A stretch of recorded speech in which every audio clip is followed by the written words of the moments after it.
Welcome to the WORKOLOGY podcast, a podcast for the disruptive workplace leader. Join host Jessica Miller-Merrill, founder of WORKOLOGY.com, as she sits down and gets to the bottom of trends, tools, and case studies for the business leader, HR, and recruiting professional who is tired of the status quo. Now here's Jessica with this episode of WORKOLOGY. Welcome to the WORKOLOGY podcast, a podcast for the disruptive workplace leader who's tired of the status quo. I'm Jessica Miller-Merrill, and this is a special edition of the WORKOLOGY podcast as we kick off 2020 and beyond. What you're going to hear over the course of the next 25 minutes or so is just some pontification and thoughts about the future of the workplace, HR, personal development and professional development, and my own personal growth. I hope you enjoy these thoughts and resources that I'm about to share. Happy New Year, and I look forward to connecting with you more in 2020 and beyond. It's 2020. Can you believe it? I know I can't. It has really, this last year has just flown by. One of my focuses for 2020 is business planning and strategy. And it's January here, 2020. So I have been knee deep in planning, not only for my business for the next 12 to 24 to 36 months, but also personally and professionally. I don't know about you, but I have never thought about sitting down annually and reassessing where I'm at personally and as a business professional. And so that's what we're going to be talking about today is 2020 planning for your business, for yourself, and how to make it all work together.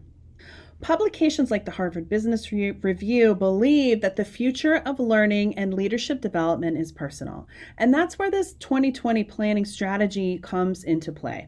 Now, this WORKOLOGY podcast episode is going to be a little bit different than others.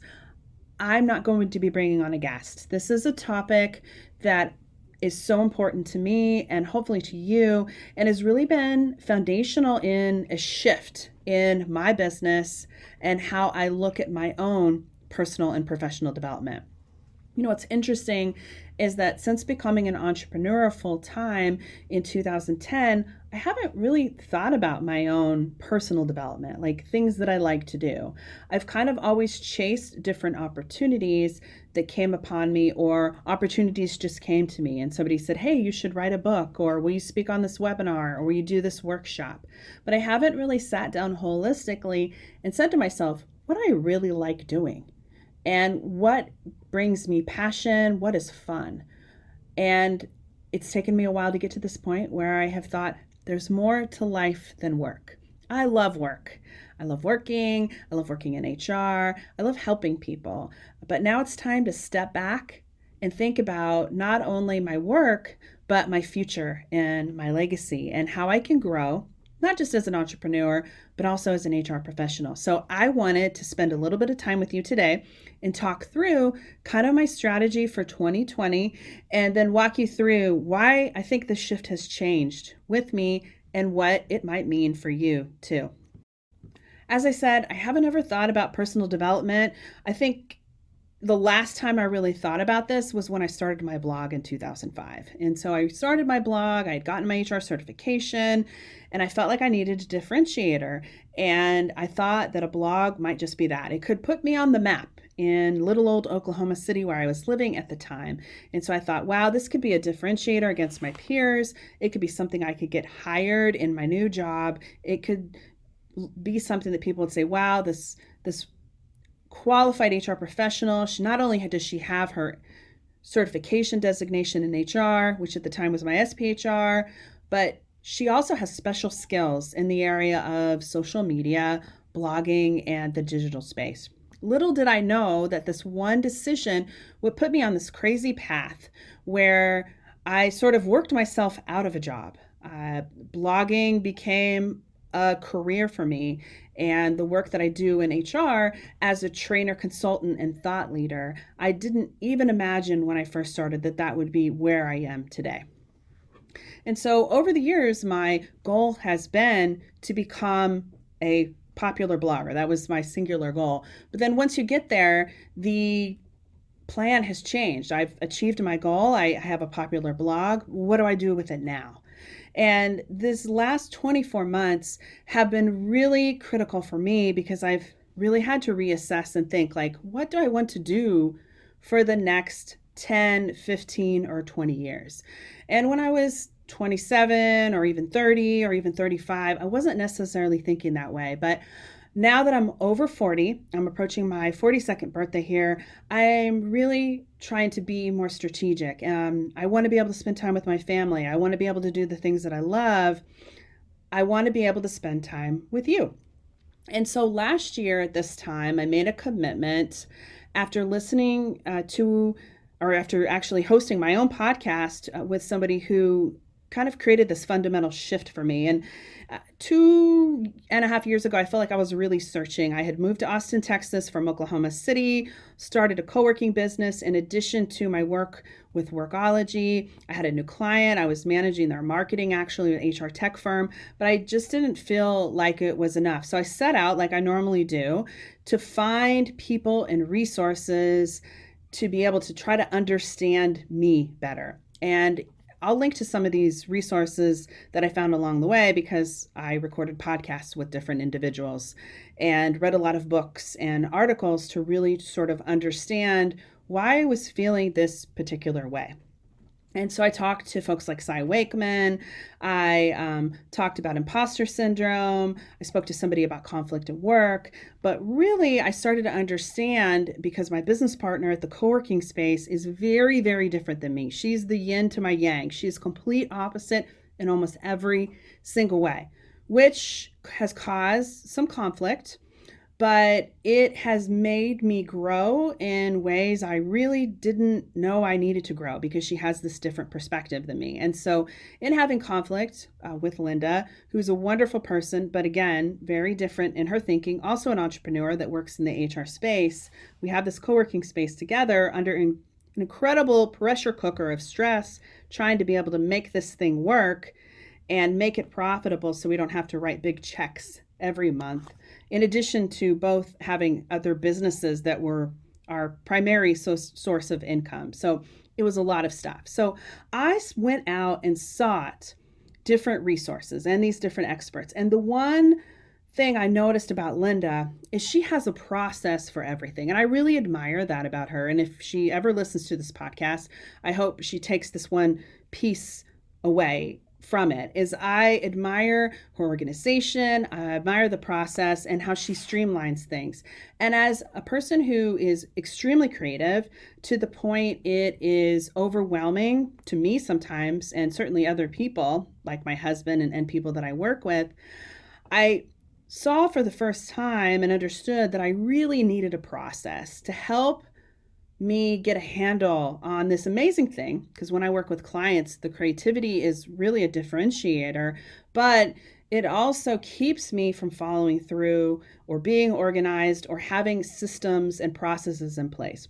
And so I'll link to this particular podcast episode that I'm referring to, but I talked with one of my favorite people, and her name is Mara Neville Thomas. And she has a number of different books, but the one that really resonated with me is one called Work Without Walls. And I'll link to the book and to the podcast episode in the transcript of this podcast. Coincidentally, Maura also lives in Austin. Work Without Walls is an executive guide to attention management, productivity, and the future of work. And so she said to me in the podcast, and this is the one thing that has really stuck with me along the way, is that creatives need structure. And I hadn't really thought about it before. Sometimes I felt like structure is what keeps me from being creative, but structure and processes are what help me be my most creative self and my most productive self, because otherwise I'm often left field thinking about something else. And I'm telling you, if you know me and we've sat down for coffee or we've had cocktails, I can go 300 different places in a matter of 5 minutes. So I was walking around not realizing that I needed this structure in my planning, in my business, in my professional career. But Maura's book and that conversation with her really set me on a path. And I sort of had this enlightenment where I'm like, wow, I need some organization in my life beyond cleaning out my closets and keeping my silverware clean, right? Like my silverware drawer is organized, but what about the personal and professional goals that I have for my life? So reading the book, talking with Maura made me realize that it's not necessarily a bad thing to have organization and structure. I have to find a system that works for me. And so last year at this time, I set out and said, okay, I'm going to try a paper planner. I'm going back old school to the days before my Palm Pilot, circa, what am I thinking here? 2000 and I don't know, 2003 timeframe, when I had my paper planner that I used diligently, maybe even before that. But I started working with a paper planner, and the paper planner that I use is called the Panda Planner. And I like it because every morning I sit down and I identify the priorities that I need for the day. I also spend some time with myself and kind of think through my process, think through the day, do a little me time before I sit down and say, okay, here are the 5 things I need to achieve during the day. Now, this is before I even get on technology or social media, which, if you know me, I wrote a book about Twitter. So I love social. I run a blog, I run a digital business. I'm not getting on my phone. My watch is still in sleep mode, my iWatch. It is extremely hard for me to do this. I am addicted to technology, but having structure and being productive and being able to take control of my life is more important. So after I have planned my day and identified some priorities, I then spend 30 more minutes going through my to-do list and knocking a few of those things off. I already feel good. I don't have the anxiety like I used to. I would get up in the morning and go, oh my gosh, I have 3,000 things I haven't done. And then I would screw around for 3 hours, avoiding the things that I needed to do. And then I would feel even worse after 3 hours because I didn't do anything. I'm not saying that I'm perfect. I still have days where I don't get the things done that I need to or that I want to. However, it has transformed my life and business by doing this. So that's the first hour or so of my day. The kids haven't even got up. My daughter hasn't gotten up. Sometimes my husband isn't even up in the morning, ready to go. I've already got things off my to-do list. I feel good. Then I go to my email and look and see and start to add new things to my to-do list, work through that email list, talk to some people on Slack. That's our primary communication channel for me and my team. And then I start to get ready for my day. That has been a fundamental shift in me because I feel like it's given me a lot more clarity on what I need to do. But it's taken a lot of starts and stops to be able to make this happen. In March of last year, we added a new team member to my team, and then we added another team member to my team. And then the pain that goes with trying to train those people to do the things that you used to do or that other team members used to do and build out processes has even been more incredibly stressful. But I've stuck to the idea that we need to create systems and organizations and process because it's the only way that I'm not going to become a white-haired crazy person otherwise I won't have these things, because I need to make time for the creativity and my passions, which are really what drive me in this particular world in my business. I mean, I live for this stuff. I live for conversations like we're having right now. Let's take a reset. This is Jessica Miller Merrill, and you're listening to the Workology podcast, sponsored by Workology. Today, we're talking about personal growth and development. I'm sharing with you some learnings and musings from 2020 and beyond. Are you tired of putting your professional development on the back burner? It's time for you to invest in yourself with Upskill HR by Workology. We're a membership community focused on personal development for HR. Gain access to our elite community, training, coaching, and events. Learn more at upskillhr.com. Fast forward to, June of last year. I decided it was time. I was having some success. Things were really working. but I can't do this alone. Again, I can only read so many books to be able to get the guidance and resources and support that I need. So I decided to join a mastermind group with a business coach. And I sat down and I met with her. We have 35 other CEOs, executives that are all in similar businesses like me, not all in HR, but in different places. They have digital components to their business, and it was fantastic. It was a lot of work. I felt like I was going back to school. Sometimes I was spending 5 to 7 hours a week in classes and courses and live chats and Zoom calls, learning about different pieces of the business and then connecting with other people who are like me. Now, again, I don't have all the answers, but this has really been great. I just feel so much better and so much different. And realizing that Maura was right, that system and processes are exactly what I need. And a little bit of patience too, which I'm not a very patient person. It's something that I'm working on. So at the beginning of this year, or I guess late last year, I got with my best friend and we talked about what's the next step. She also is a business coach. And so we decided to plan a 2020 retreat, which we had last weekend here in Austin, Texas, where I live. I rented a hotel for the weekend and we sat down for 2 days and built out the strategy and plan for my business. And my hope is that my team will thank me because there's some more clarity around what exactly we're doing and when we're doing it and how we're doing it. But more importantly, you hopefully will also have some clarity, and I also will have some clarity and some sanity about what it is that we're setting out to do. So that's really the long version of what I want to talk about in this particular podcast episode. The importance of planning for your career and or business or both. I don't think we're spending enough time sitting down and thinking about our own personal and professional development. What brings us joy? Marie Kondo is coming out with a book that focuses on Marie Kondoing your workplace and your career. And I really can't wait for when that book comes out because the future, I truly believe, is focused learning and leadership development. It needs to be personalized. So I want to talk a little bit about the planning process for me and what was involved and some learnings that we've had along the way. Number one, set aside time for yourself. This 48 hours that I had, I don't have a lot of time. It was 2 days, was magical.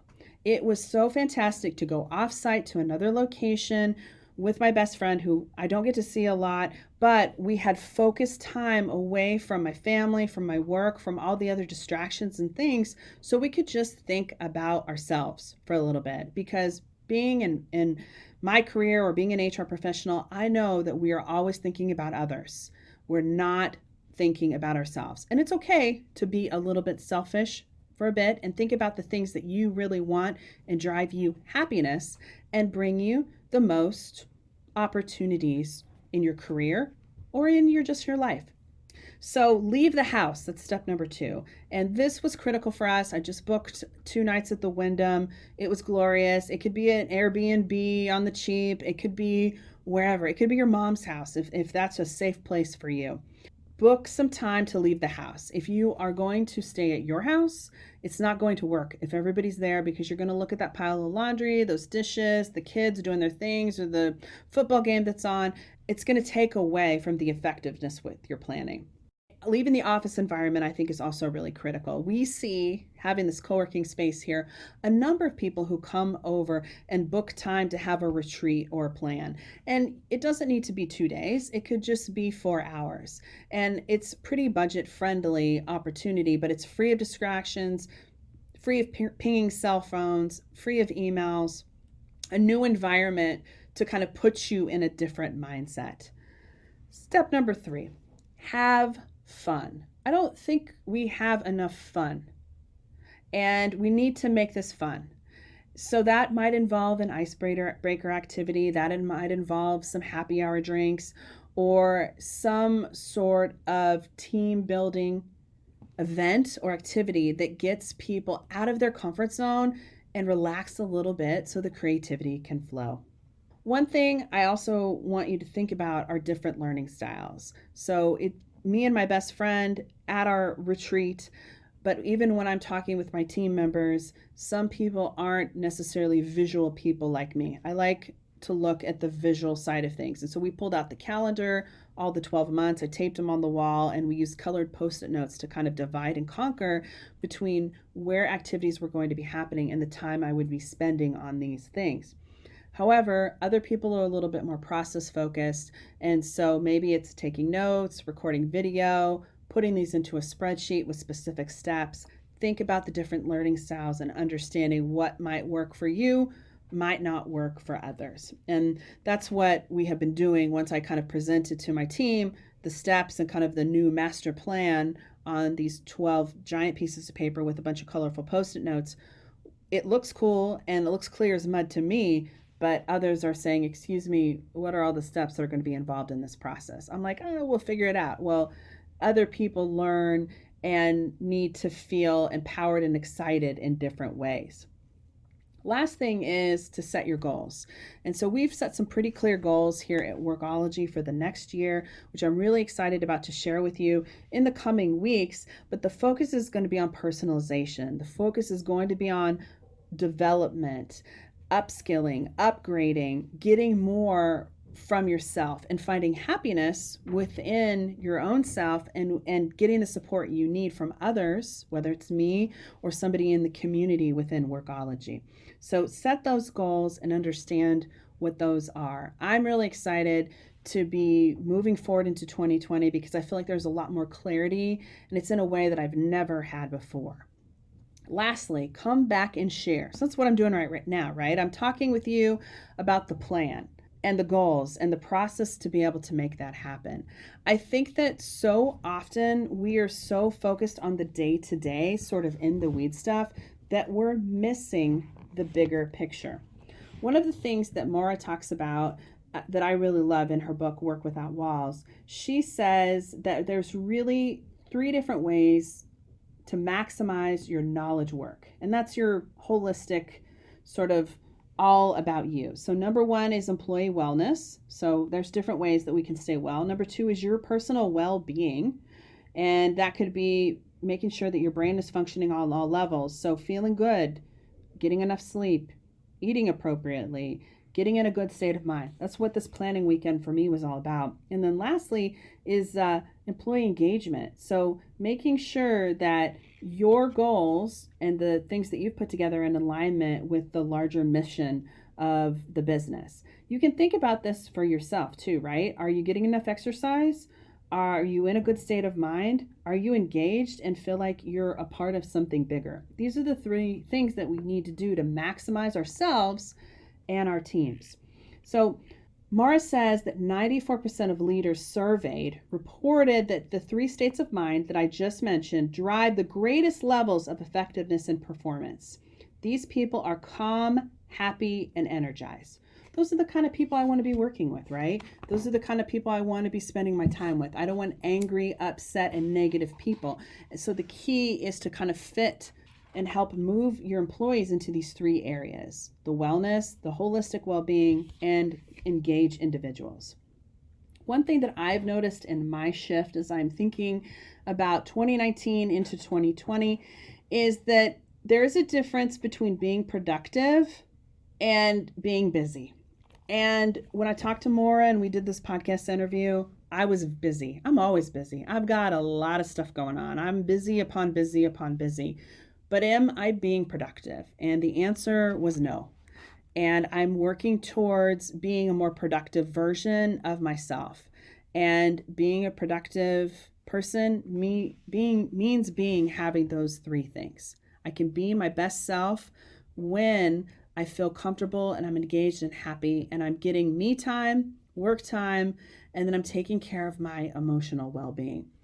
So for me, those are the real critical components for the future of ourselves and our own personal development. And I think it's one that we really take for granted. As we move forward in this year and into the next, I want you to experience and work towards the same kind of, fulfillment and happiness and just peace with these kind of things. And so that is my focus and my promise to you for the next 12 months. And a lot of the work that we're going to be doing in Workology is focused on all those areas, bringing those feelings that I have achieved and the personal work that I have done to help you be able to achieve your personal and professional goals, not the same way that I have, but in a different way that's personal and unique to you. I want to help make it happen. So in 2020, our focus is going to be on personal and professional development of the HR leader in a personalized, highly personalized way. We'll be focusing on still the podcast and certainly offering the online learning and those kind of resources, but we're going to be expanding in different areas. Our online learning platform will be changing. It'll be growing and evolving, and we'll be doing more events. Digital events, these are going to be exciting and fun, I tell you. I can't wait, as well as in-person events. I have my South by Southwest event coming up in March here in Austin, Texas, which I'm really excited about. And then we'll be doing our first retreat at the end of this year. So we've got big, audacious goals and plans and dreams. And I know my team is nervous about them, and I feel that. But if I want to be able to change not only myself and grow myself and evolve, I want to be able to change the face of human resources. And I want to be able to help you reach your personal and professional dreams and support the organization in a different way. And the only way to make that happen is by getting a little uncomfortable, but through proper planning, goal setting, and having a good support team in place, I think that we can all make that happen. So that is a long-winded, just a rant of a lot of things that I have been thinking about really over the last 2.5 years that really came to fruition for me in this business planning meeting that I had this weekend. My promise to you is that I will always be transparent in my learning and growth, because I think that this transparency helps my community and friends and family and colleagues in the HR and recruiting space. So 2020 planning, or any type of planning or personal development, is not easy. It's incredibly hard and uncomfortable and scary and can be stressful. I want to help make that easier for you, and I'm excited about what's coming. Work Without Walls is the book that I recommend from Maura Neville Thomas. I am also participating in a 21-day manifestation challenge that's been super helpful right now by Gabby Bernstein, which I highly recommend. I'm actually going to be going on a retreat of hers in May. So I'll include a link to some of the resources that I feel like have been really key to this fundamental shift that I'm experiencing and I want to share with you. Thank you for being a part of the Workology podcast. Thank you for being a part of this amazing journey that we're on. I look forward to all the really great resources that we have in store for 2020. We're really going to be focused in the personal development space, whether it's the HR practitioner personal development, HR certification, or executive development. Those are really our 3 areas of focus as we move into this year and beyond. I'm looking forward for you to being a part of that. Thank you for taking a part in the podcast, and I look forward to connecting more with you soon. Personal and professional development and growth is not easy. And I think we tend to keep these moments of enlightenment, the easy times, the good times, or even the hard times to ourselves. So that's why I've chosen to share with you today. I hope you appreciate and understand and are learning about things that I'm experiencing and you can connect with.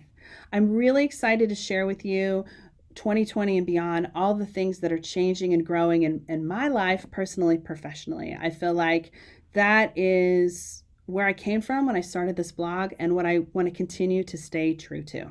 Thank you for joining the Workology podcast, sponsored by Workology. This podcast is for the disruptive workplace leader who's tired of the status quo. This is Jessica Miller Merrill. Until next time, you can visit Workology to listen to all our previous Workology podcast episodes.